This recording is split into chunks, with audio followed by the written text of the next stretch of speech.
Hello everyone, my name is Jack from WePC, and today I'm going to be going through my Outriders Optimization guide.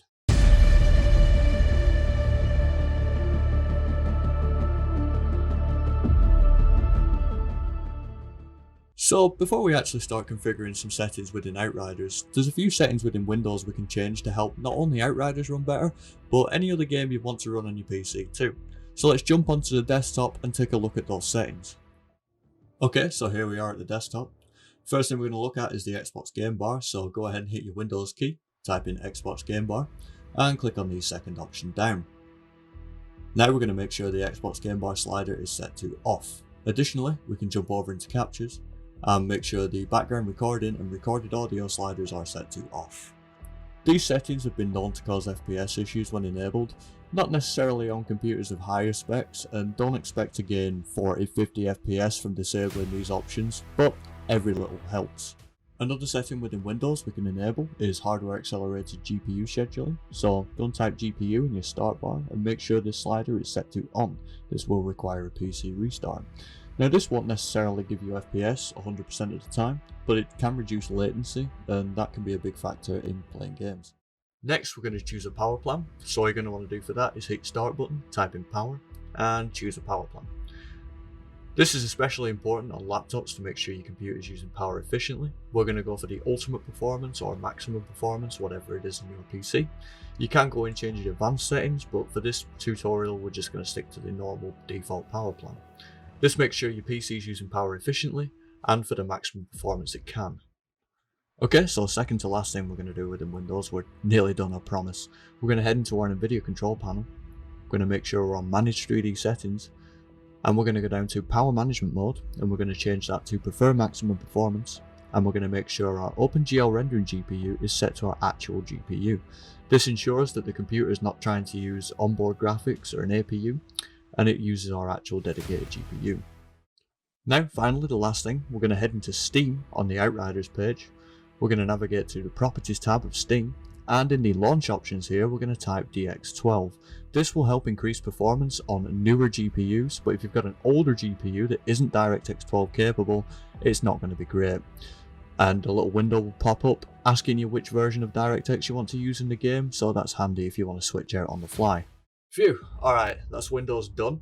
We're now going to look at each setting within Outriders comparatively, how they affect FPS, and how reducing the quality of the effect affects visuals. I'm going to try and keep this as short and sweet and informative as possible, so let's get into it.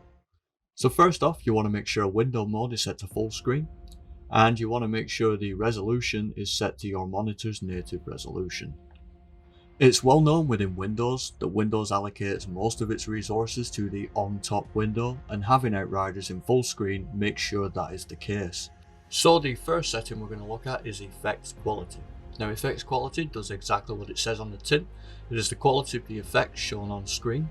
Effects will be things like skill effects, gun flashes, explosions, stuff of that nature. So let's take a quick screen grab of the FPS drops just after the effect has been cast for each preset.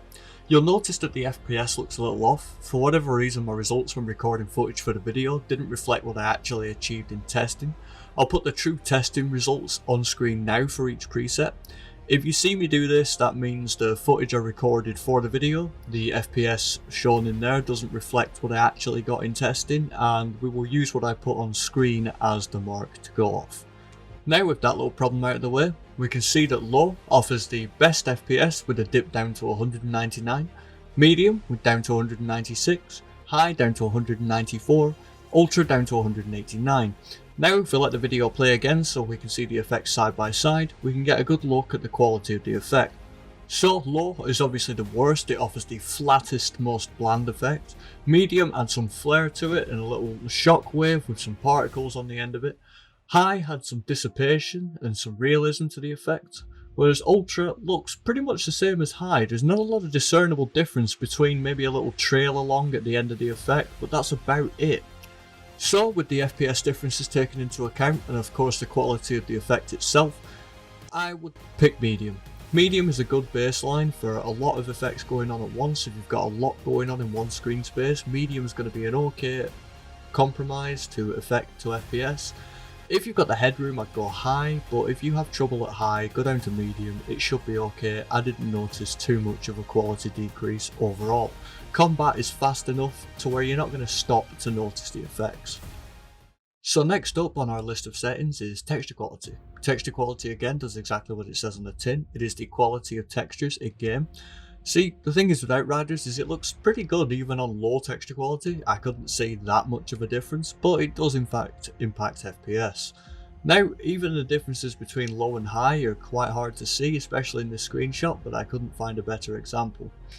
Even when flicking through these images at a higher speed, you'll notice that low and ultra don't look that dissimilar. Lower tends to make the image look a little muddier, look a little bit darker, whereas ultra is a bit more crisp and sharp. It looks like it affects the whole screen space rather than just textures on screen, but I'm sure that's not the case. Now, I did run a quick benchmark on the footage I was using to make this video with, and it reflected exactly what I got in testing.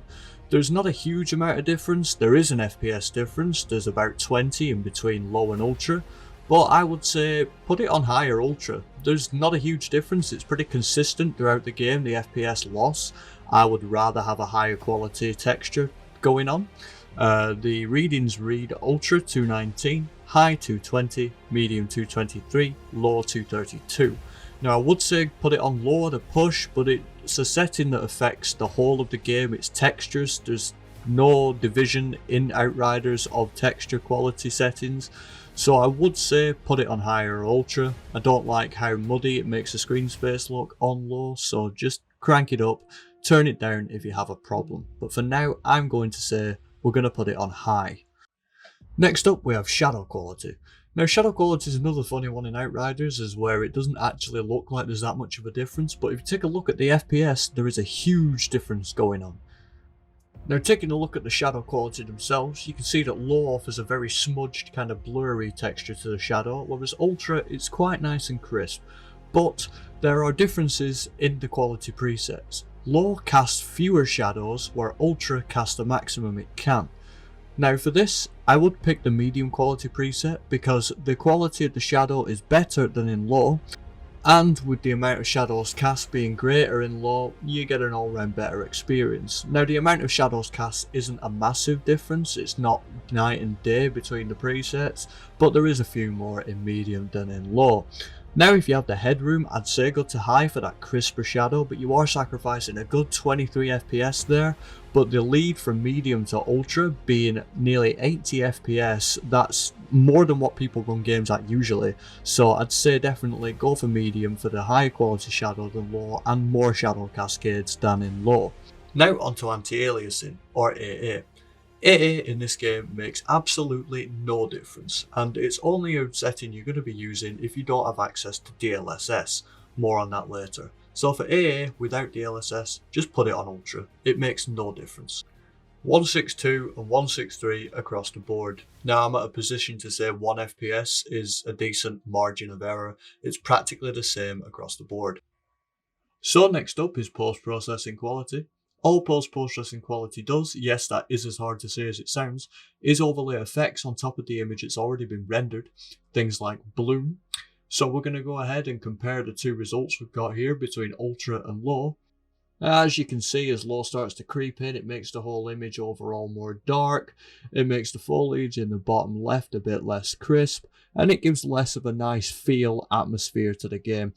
And as you'll see in a second, post-processing quality is an effect that affects FPS, but it also is something that comes down to preference. So you know the drill by now, let's whack them all together and see how they perform side by side. Unfortunately, like the case before, there is a bit of an FPS discrepancy here. I will put the results on screen now that reflected during testing. As you can see, there's a decent jump between low and ultra at 17 FPS. Ultra reading 199, high being 203, medium being 209, low being 216. Now with this screenshot comparison, you can only really see slight differences in the overall makeup of the image. It's not that noticeable. I would say that for gameplay, I put it on medium just for a better quality again than low. You're only losing 7 FPS, but you're gaining a good 10 over ultra. Second to last is view distance quality, or LOD. I'm very happy to report that as we slide through the presets, you can easily see the distant landscape get more fuller, more occupied, and definitely more detailed. Now, this is going to come at an FPS hit, of course, and as we get to the ultra quality preset and the background looks its fullest, we can definitely see a difference. Now, let's jump into the side-by-side comparisons and check out the hit in FPS. So, quite rightly, as you can see, Ultra's really suffering with a 138 average, High has 147, Medium has 155, Low has 163. But as you saw, the lowest quality preset is the least fullest of the environment, Ultra being the most lush and detailed. So yeah, I will put it somewhere around Medium, because as you can see in the comparison, there's a lot more vegetation and view distance going on there. It's a lot better than Low, but it's not as good as High. I would stick it on Medium as a nice middle ground because you get that 155 average, which is a nice 20 or so FPS boost over Ultra. So I'm going to say put it on Medium. Again, as of anything, if you have the headroom, put it on a higher preset, but for now I'm sticking on Medium. Now, last but not least is Foliage Quality. Foliage Quality as a name is a little misleading because it doesn't necessarily govern the quality of the foliage itself. It seems to govern a foliage map, a sort of topology. A higher preset has a denser map of foliage, whereas lower quality has less. It's less so of a quality of foliage, more so as an amount of foliage. And there is obviously some discernible differences here. So let's put them all together and see how this impacts FPS. So as you can see in the side by side, I know it's hard to see the amount of foliage with the images this close together, you can see that FPS is definitely impacted. On the top end, we've got Low, which gives us a 263 FPS, Medium 257, High 251, Ultra 249. Now, judging on the amount of foliage that we have, it's only really apparent in jungles and areas like that. I know most of the game does take place in a jungle, but outside of those areas, this will definitely become more of a redundant setting. So I'm going to say put it on again Medium because just a standard, it's better than Low and it's the second best FPS. Now, there's only 7 difference between Medium and High if you want to put it on High, but again, there's only 9 between Medium and Ultra. So again, it's up to you. There's a lot more foliage going on in different areas. This is just one snippet, one section of the game that has foliage right now. Rendering a larger screen space with a lot more foliage will impact FPS differently, as with every single example in this video. So I'm going to say Medium, but you can put it on High, Medium, doesn't matter. Just for me, it's going on Medium. Now, of course, onto the big guns, DLSS. Now, there's a few things to know about DLSS. I'm using an RTX 2080 Super to represent the availability of 30 series being very questionable at best, so we're going to be using DLSS 1.0. Results will vary between 1.0 and 2.0, but to keep this as fair and as representative of the current market as possible, I've gone with a 20 series that supports DLSS 1.0. This next set of results were tested on Ultra everything with various DLSS presets. So we're going to be using DLSS off as a baseline, and as you can see, without DLSS enabled, the game chugs along at around 83 FPS. So with that in mind, we can see that quality offers the worst FPS with 96, balanced at 101, performance at 107, ultra performance at 115. Now it's important to note that with YouTube's compression, you're not going to be able to see a difference, but if you look at games like Cyberpunk, you can really see DLSS working. You know when it's at ultra, you know when it's at quality. Now I'm going to set it to quality. I'm going to recommend you set it to quality because it is still a nice 10%-ish increase, 10 FPS-ish. And you're going to see that it doesn't really reduce the visual quality of the game. So with all that said and done, all that's left is to summarize and then show the performance of our adjusted settings. So here we are in display in settings. We're going to set DLSS onto quality, of course. We're going to head over to here, make sure you apply those settings. We're going to head over to advanced now.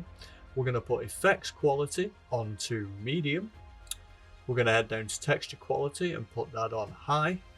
Shadow quality onto medium. Anti-aliasing doesn't matter, DLSS takes over. post-processing onto medium, view quality onto medium, and foliage onto medium. So with this, we should be good to go.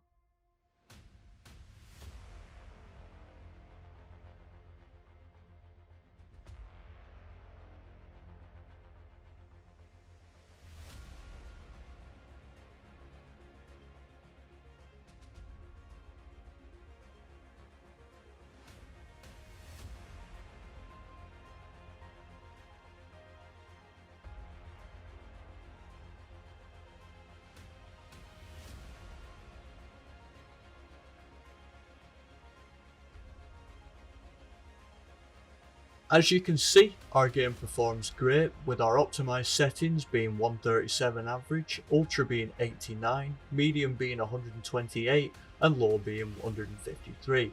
Now, I've replaced high with our optimized settings because I feel that's a decent replacement. High would obviously perform worse than medium, so to be sort of high and at 137 FPS is really good.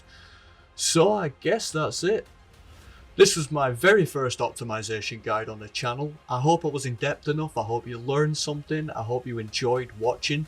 Let me know how I did down in the comments, and yeah, like, subscribe, head over to WePC for some great videos on PCs, tech, anything you could ever need, and subscribe to the channel here for more benchmarks, more optimization guides. So again, this has been Jack from WePC, and I thank you all very much for watching. I'll catch you in the next one.